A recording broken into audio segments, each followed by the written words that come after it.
Hi guys, it's me. Anyway, do you like my shirt? Savitri got it for me.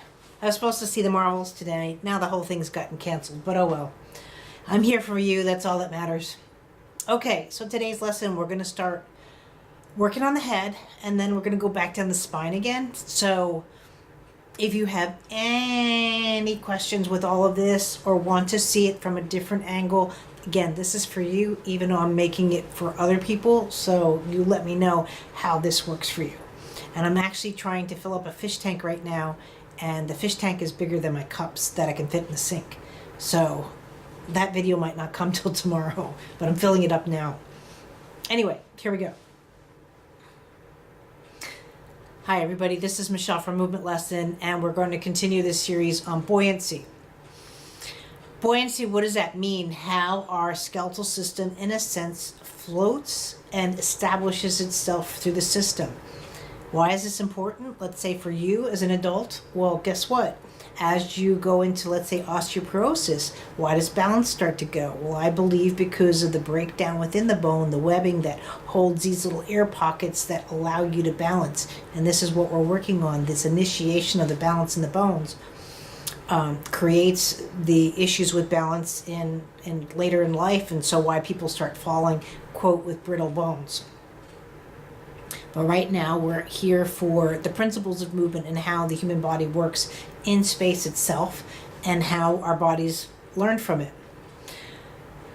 We're going to go back and forth to different parts of the body. So right now I'm going to focus on a couple of videos with the head. Very similar to what we're doing with the spine, finding its absolute horizon.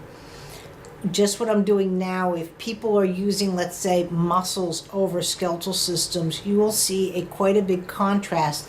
If I push my whole head into the ground, you'll really see my chest rise, let's say, versus that countering. So with the baby, one of the milestones that they quickly get after their absolute horizon is reaching, but we think of it as only the hands, but really they reach with all of their body. If you touch a baby, they will reach to you. They will reach to you. They're starting to again have that feel, and when they reach, they counter. They're getting that feel in space and where they're going. So it looks like they're just wiggling.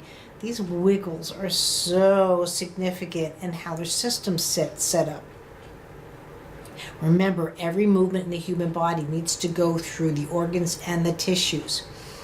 What's interesting in that, what you might say the fascia and the bone systems and the buoyancy, you will see all of this, and that's why I'm setting up right now a fish tank, so you can start to see different levels of bone buoyancy, but I'm going to do it in water, so at least you get a visual off of that.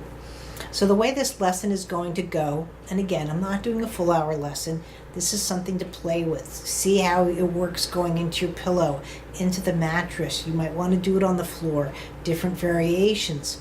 But this is also something to affect your touch when you're working with someone. I want you to just sit here now again in a relaxed position. You can have your feet up, feet down. Right now my legs are bent. I have my feet in standing. Doesn't matter. What I want you to just sort of do, and if it's easier to do with your eyes closed, I'm going to do it with my eyes open just so you get a visual, is you're going to lightly, just ever so lightly, press, I'd say this area of your skull, press into the ground enough, sort of like if you're just holding down a piece of paper under your foot. So you don't want to squish the paper, and I'm not looking to do anything movement wise, but I'm just looking to do this light little push. But what my concentration is, I want to feel my eyes actually come involved with that buoyancy. So if, again, it's sort of like if I had pushing the ping pong balls underwater as well as pushing the other ball underwater. So if I push here, right, there should be a point where your eyes, in a sense, separate the buoyancy from the head. That's where we're getting to. But right now, this is really good, especially if you've had any kind of brain trauma or infection, torticollis. You don't believe me at all?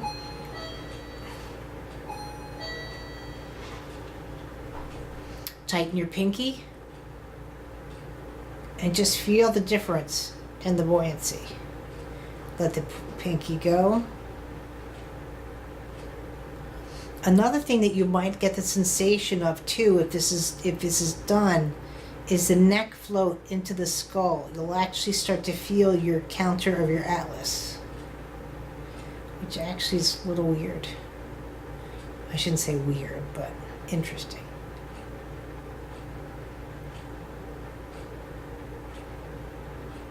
So I'm not looking for 20 times. I'm not looking for 10 times.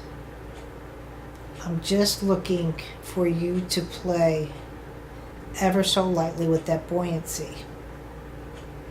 Give it a rest.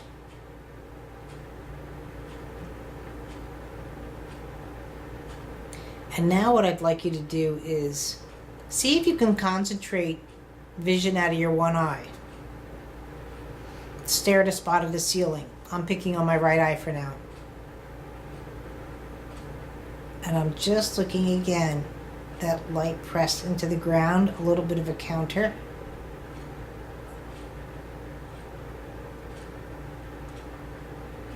Wow, my cheekbones are really...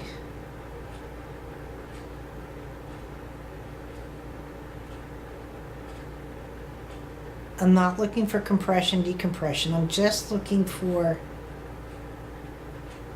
you to be able to feel that float of the bone. Leaving that alone. I'm going a little bit fast. Again, take your time with this. I just want to get the point across because this is something that you watch and then you're going to go and do it. You're not going to sit here in bed going, what is she talking about? You'll do it separate. So now I'm going to concentrate on my left eye. Now, something I just noticed, my jaw is open. Again, maybe because I'm talking a lot. Do it with your jaw closed and open.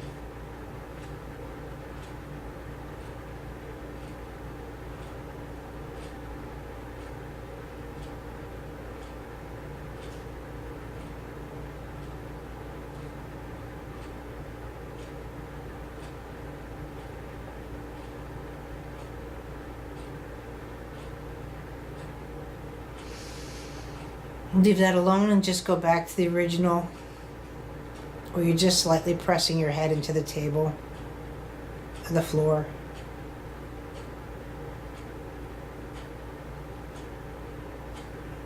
And I will see you at the next lesson.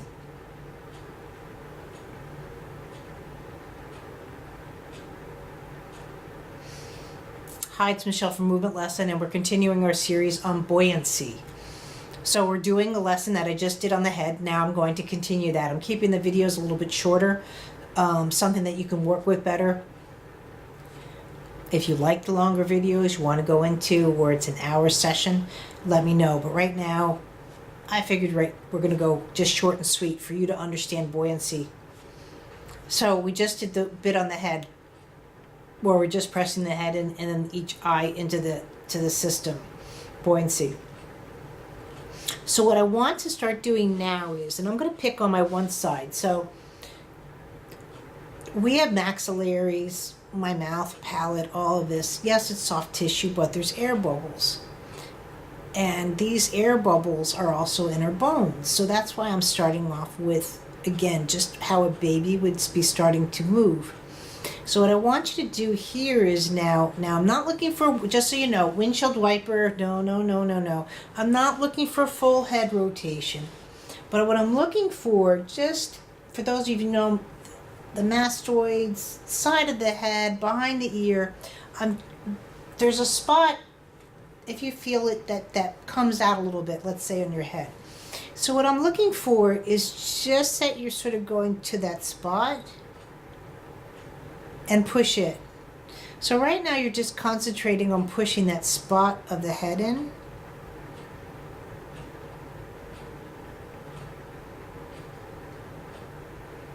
And if you start doing this for a little bit, you will start feeling the sutures move more.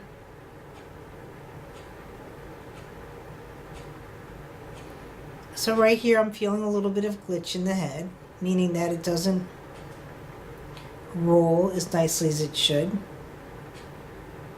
But now I'm going to bring the eyes into it. So I've sort of been looking at the ceiling doing this. So now I'm going to go and just, not that I'm looking at the camera per se like that,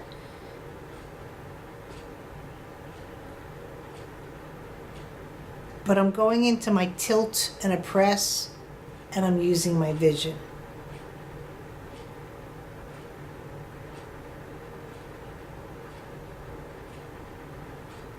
And what you actually should start feeling once you sort of get free enough of the sensation, loose enough, is almost like pushing that ping pong ball underwater. You feel a little, that buoyancy, that wanting to come back. See, if I go on this side, see, I don't have the same rate of buoyancy. And this is what's going to help a child roll over, let's say. This is what's going to help a child do the things they need to do. So that's where the complications come in of too much flat heads going on right now with the babies.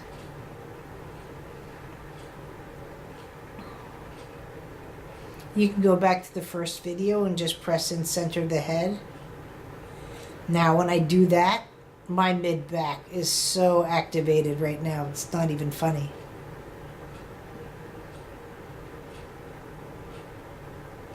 It's actually really interesting because it's the first time that I'm really aware of it. My scapulas, the shoulder blades are still down, but because I'm pressing in, my spine is actually separating here from the scapula, you know, versus kind of doing more this or where I have to arch, right? I can just go in and really feel that area of my spine just naturally lift by changing that.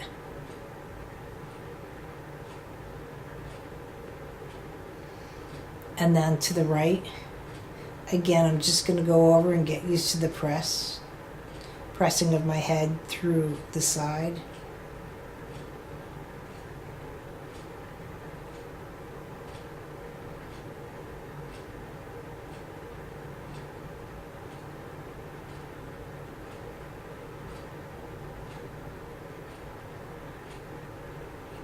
And then the goal would be to go from side to side and see again. Notice I'm not looking at you guys. I'm just floating the eyes. They're almost have this weird out of focus. And again, tighten the pinky, and you'll just feel. I can't just even crossing midline for buoyancy wise here versus the pinky released.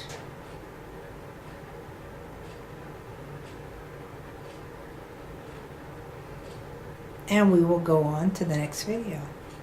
Thanks for joining me. If you have any questions, leave them below. By the way, if you're not in it, we have a great Facebook group, Movement Lesson for Parents and Practitioners, where you can get more of the videos, more of the video reviews for your kiddos and for clients that you're working with. Thank you very much. See you next video.